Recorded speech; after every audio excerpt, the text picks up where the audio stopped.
Halo Sobat Bola, apa kabar? Semoga semua dalam kondisi sehat dan bahagia selalu. Amin. Ya. Iya, amin. Akhirnya mini turnamen di Jakarta usai dan tadi laga Hmm, Indonesia melawan Guatemala adalah laga yang terakhir dari mini turnamen ini. Dan lagi-lagi ya. Indonesia kalah. Ya. Kali ini 1-0 dikalahkan oleh Guatemala. Betul. Prepung, gimana nih pertandingan antara Ya, Indonesia melawan Guatemala? ya artinya penyakit kambuhan dari pemain-pemain Indonesia yang itu berupa kecerobohan dalam penguasaan bola, akhirnya kembali dihukum dengan gol dari Guatemala. Mhm. Jadi ini adalah seperti di Javu ya, pengulangan kejadian pada saat ketika Indonesia melawan Selandia Baru. Di kedua pertandingan, Indonesia melawan Selandia Baru maupun Indonesia melawan Guatemala. Kalau kita melihat prosentase dari penguasaan bola, justru tim nasional kita lebih banyak gitu loh. Mhm. Cuma dari begitu banyaknya penguasaan bola, sayang tidak bisa mencapai area daerah pertahanan di depan gawangnya Guatemala dalam hal ini. Mhm. Karena eh, permainan Guatemala memang dari sejak awal mereka merancang permainan dengan middle block. Mereka tidak berusaha melayani permainan Indonesia one on one karena itu agak agak memberatkan juga kalau itu dilakukan karena Indonesia salah satu yang dikhawatirkan adalah kecepatannya dan ini yang tidak ingin coba diimbangi oleh pemain Guatemala tapi mereka bagaimana mengorganisasi pertahanan dari sejak zona pertahanan mereka Mhm. dan biasanya gaya permainan bertahannya Guatemala itu sangat ini ya cover mengcover gitu loh. Mhm. Ketika satu pemain Indonesia menguasai bola, sudah ada pemain yang akan berusaha membayangi dan ada pemain lain yang berusaha menutup ruang gerak atau aliran bola yang berusaha dilempar oleh pemain Indonesia, Mhm. berusaha diumpankan oleh pemain Indonesia. Sayangnya, ketika kondisi pemain Indonesia yang sudah terisolir, ini tidak berusaha dibantu, di cover lagi oleh pemain Indonesia yang mencari ruang kosong Mhm. sehingga itu yang membuat penguasaan bola menjadi percuma karena sudah bisa dinetralisir gitu loh. Mhm. Mhm. Nah, dan memang kalau kita secara jujur dari tiga kesebelasan lain Fiji, New Mhm. Zealand dan Indonesia, Mhm. mungkin Guatemala ini adalah tim yang paling kuat dalam pengorganisasian permainan Mhm. sehingga mereka bermain benar-benar secara tim tidak berusaha membuat aksi-aksi individu yang mungkin tidak tidak menguntungkan bagi tim ya tapi Mhm. bagaimana mereka bermain secara kolektif dengan baik gitu loh Mhm. walaupun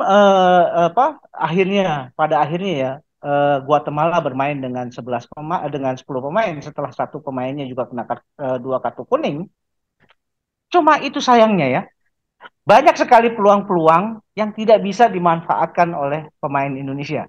Sebetulnya ada ya upaya dari pemain Indonesia untuk mulai mencoba bermain dengan tembakan dari second line.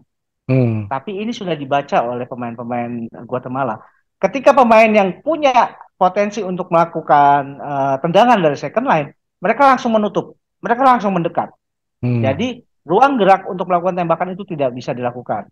Dan satu lagi, pemain-pemain Guatemala juga pintar dalam mencium bahaya. Mereka mencium Mhm. bahaya dari kehadiran ini ya kehadiran Zaki Ashraf dan Donitri, dua pemain sayap di kiri dan kanan yang biasa melakukan umpan crossing, umpan lambung ke tengah.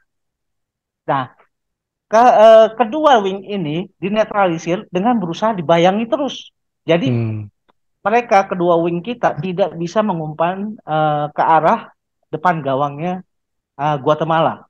Mhm. Ya itu ya itulah yang menjadi penyebab kenapa minim gol gitu loh. Yang Mhm. sama sekali Indonesia tidak bisa menciptakan peluang dari kejadian kondisi-kondisi seperti itu. Mhm. Walaupun memang ada satu dua yang terlewat, tapi itu lagi masalah efektivitas dan finishing touch kita yang juga masih lemah. Mhm. Mhm. Ya kan kalau diperhitungkan 30 menit Hmm, terakhir ini kan Indonesia seperti mengurung Guatemala karena memang sudah betul. cuman 10 orang ya lawan Indonesia ini.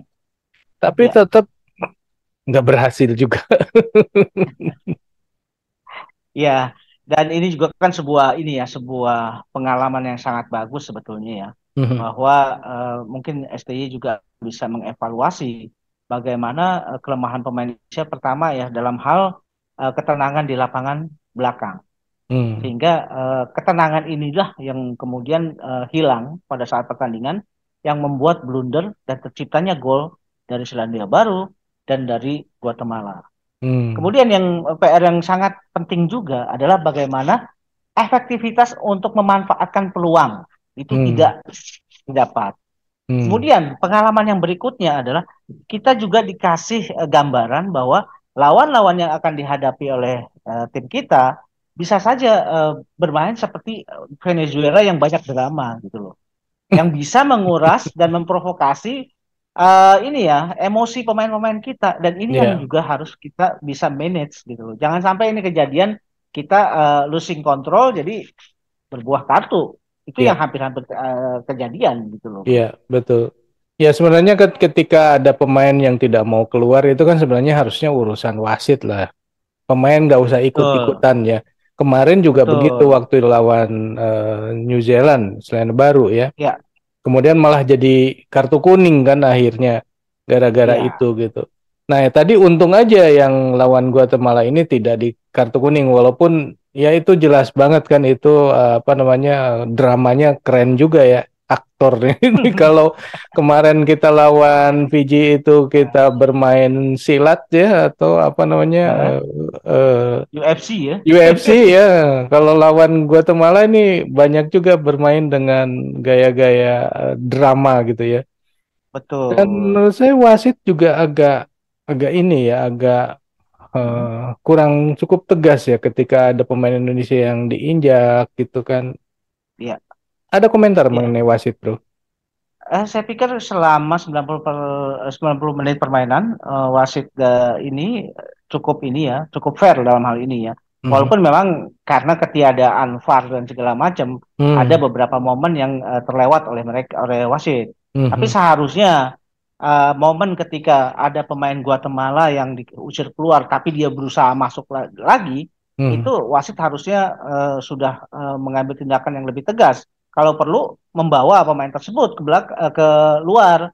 Jangan Hmm. dibiarkan. Kalau dibiarkan kan artinya pemain Guatemala ini punya punya ini ya, punya waktu untuk melakukan aksi gitu loh. Hmm. Yang utamanya adalah untuk memprovokasi.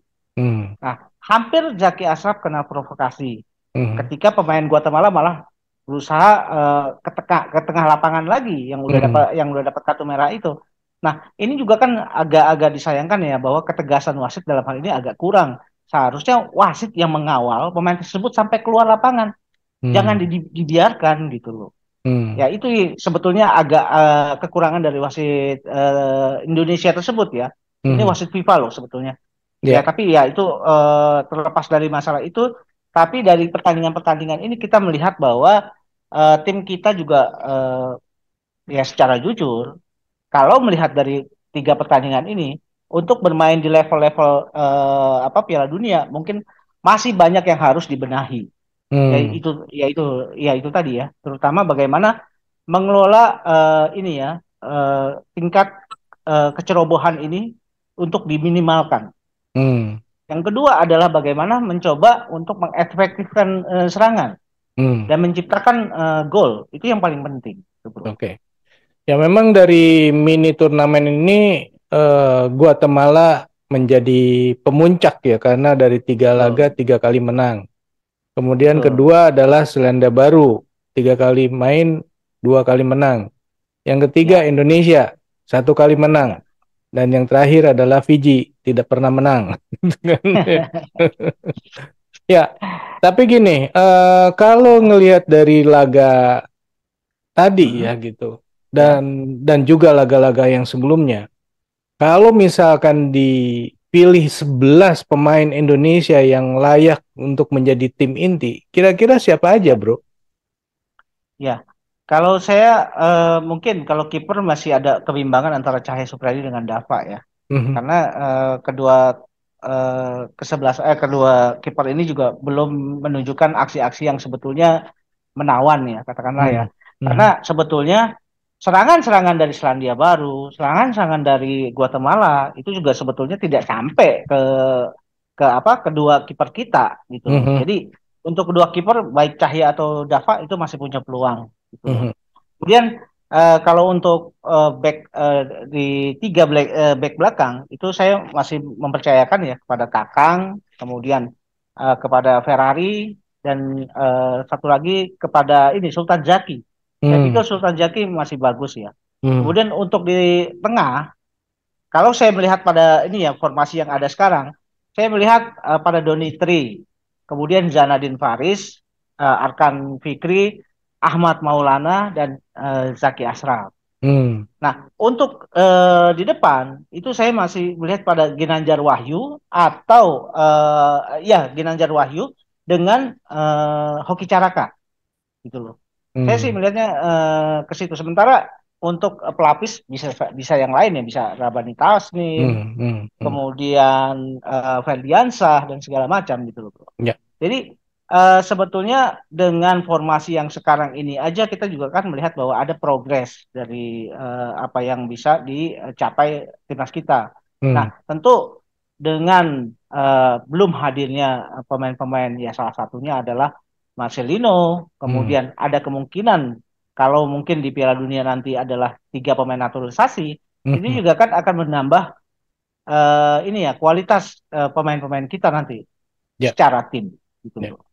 Tadi tidak disebut mengenai Hugo Samir, Ronaldo Hmm, Kuate, dan juga Brandon Seneman. ya, saya melihat Hugo Samir kali ini bermain sangat ini ya emosional ya. Hmm. Dia agak sulit untuk apa memanage ini ya emosi dia. Emosinya. Dia Hmm. bermain terlalu menggebu-gebu yang kadang-kadang ini juga tidak tidak baik ya. Hmm. Nah, untuk Brandon Suneman memang karena dia pairingannya atau rivalnya di sini ada Ferrari katakanlah ya, ada kemudian Robbie Darwish dan Marcel, dia juga belum kelihatan. Hmm. Nah, kemudian Kuate, nah ini dia, Kuate juga di pertandingan kali ini juga sama sekali nggak kelihatan apa ininya kontribusinya ya ke Hmm. pertandingan ini.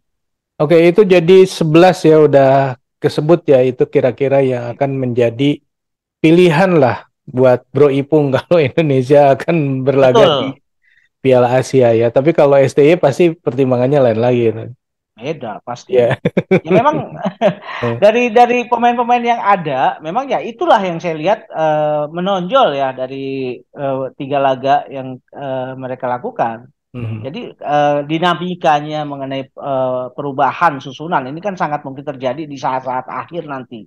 Ya. Apalagi proses-proses seleksi juga setelah ini akan dilakukan oleh STY. Mhm. Mengingat tanggal 25, saya dengar 25 mereka sudah berangkat ke Uzbekistan. Mhm. Jadi selang waktunya memang sangat pendek ya buat STY. Tentu STY juga akan dipusingkan juga ya Mhm. dengan formasi yang ada, sementara problem masih banyak. Ya, itulah yang harus STY cari solusinya. Bagaimana Mhm. dengan pemain-pemain yang yang dia bawa, dia pilih, dia bisa memaksimalkan gitu. Mhm. Mhm. Mhm. Oke, Sobat Bola, itulah obrolan kita mengenai laga Indonesia melawan Guatemala yang berakhir kalah lagi 1-0 tipis sebenarnya, tapi ya itulah laganya. Ya, Menurut Sobat sendiri, kira-kira siapa saja yang pantas dibawa ke Piala Asia nanti melihat dari tiga laga yang sudah dimainkan oleh timnas Indonesia di mini turnamen ini? Silakan tulis di kolom komentar. Sekian dulu obrolan kita kali ini. Kita lanjut di video yang akan datang. Sampai jumpa. Bye. thank you bro.